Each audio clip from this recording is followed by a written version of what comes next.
Horse racing in many different forms is very popular all around the world, and these equine athletes may be at even greater risk than humans for exercise impairment or heat illness in the heat.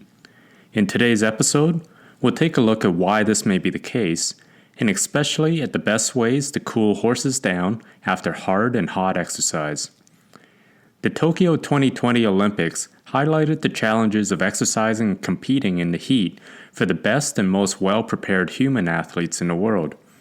But throughout the world, horse racing in many different forms occur, and these equine athletes may be even more at risk for exertional heat illness than humans. Why is that? First, horses have a lot more muscle mass and can run much faster, though for shorter distances. That means they generate a lot more heat that needs to be removed. At the same time, they are a lot bigger in size than humans, which means that they have a lot less surface area relative to their mass. In turn, this means both less surface area for heat to escape and also relatively smaller contribution possible from sweating.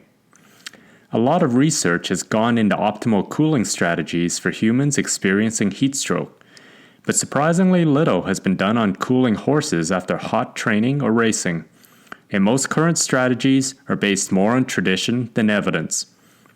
In 2020, Takahashi tackled this gap by testing 5 different strategies. This was done by having thoroughbreds walk on a treadmill. Yes, that is a thing. In a hot and humid environment of 31.8 degrees wet bulb globe temperature, which is an extremely challenging thermal environment. This continued until their pulmonary artery temperature, or the blood leading into their lungs, reached 42 degrees Celsius. Then the horses were cooled for 30 minutes using one of 5 methods. With the control method, horses kept walking on a treadmill at 1.7 meters per second, with the same speed of wind through a fan. With the fan condition, the fan speed was increased to 3 meters per second to represent airflow faster than walking speed. 2 intermittent cooling strategies were tested. Both had the horses doused with buckets of cold 10 degrees Celsius water every 3 minutes, 4 liters at a time. The head and neck were not doused. In the ICW condition, the water was left on. In the ICW plus scrape condition, the water was scraped off of the horses. These 2 conditions represented common practices in horse care. Finally, in the STW condition, the horses were placed in a continuous 26-degree shower, again except for the head and neck.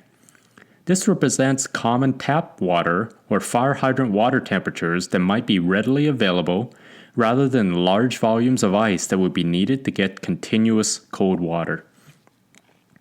How did the 5 different conditions fare? This graph shows pulmonary artery temperature over the 30 minutes post-exercise. The control of just light walking was definitely worse than all 4 experimental conditions, with temperatures still very high after 30 minutes.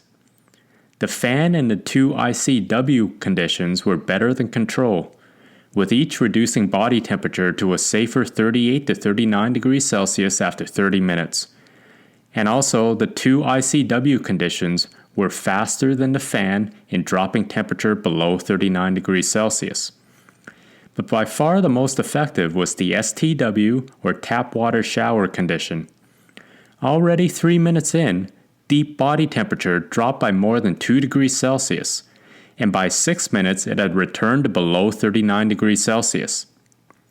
Overall, this study shares a lot of common ideas with best practices in human athletes. While we can't dunk horses into an ice bath like what is best with humans, this highlights the importance of continuous contact with water, due to its high ability to extract heat compared to air. That appears to be much more important than worrying about the exact water temperature, as long as it's cooler than the horse itself. I hope that you don't think we're just horsing around with this look into the fascinating world of environmental physiology.